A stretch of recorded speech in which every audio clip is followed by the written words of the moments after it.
અમરેલીના બગસરામાં શ્રી જૈન પાંજરાપોળ ગૌશાળાનું પુનઃ પ્રારંભ કરવામાં આવ્યું.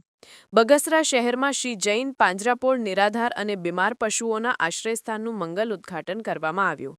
સંતો મહંતો સહિત મહાનુભાવો ઉપસ્થિત રહ્યા. અમરેલીના બગસરા શહેરમાં સમસ્ત જૈન સમાજ તથા ગૌ સેવા એ જ પ્રભુ સેવા અને ગૌરક્ષણ એ જ માનવતાનો મહોત્સવ આ પવિત્ર વચનોને હૃદયથી ચરિતાર્થ કરનાર પરમ પૂજ્ય જીવદયા પ્રેમી શ્રી વિવેક સ્વરૂપ સ્વામીના સહિયારા સહકાર સંયુક્ત પ્રયત્નોથી એકતાથી અને શ્રેષ્ઠીશ્રીઓ તથા ગૌભક્તોના એકતા સહકાર અને સંયુક્ત પ્રયત્નોથી શ્રી જૈન પાંજરાપોળ ગૌશાળાનું પુનઃ પ્રારંભ કરવામાં આવ્યું. ગૌમાતાનું પૂજન તથા ગૌમાતાને લાપસી પ્રસાદ અર્પણ કરવામાં આવી. શું કહેશો આજના કાર્યક્રમ વિશે? આજનો કાર્યક્રમ ખાસ કરીને તો આપણો નિરાધાર જે ગાયો છે, જે ખૂબ દુઃખી છે, જેને કોઈ આશરો નથી, એને આશરો મળી રહે એવો એક સુંદર અભિગમ આજે શરૂ થઈ રહ્યો છે.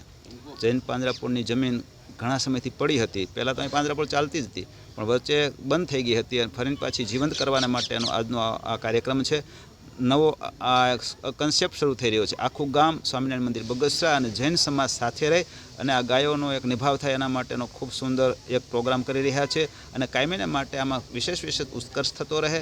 ગાયો રખડતી ભટકતી છે, એ રખડે ભટકે નહીં, એને દુઃખી ન થવા દેવા માટે જ્યારે તમામ લોકો સાથે મળી અને આ કાર્યક્રમ યોજતા હોય ત્યારે ભગવાનની કૃપા ઉતરે એ સહજ છે. તો હું પ્રભુને પ્રાર્થના કરું કે આપણા ગામની એક પણ ગાય દુઃખી ન થાય અને તમામને આશરો મળી રહે એવી ભગવાન શ્રીના ચરણમાં પ્રાર્થના કરું છું. અસ્તુ. જય સ્વામિનારાયણ.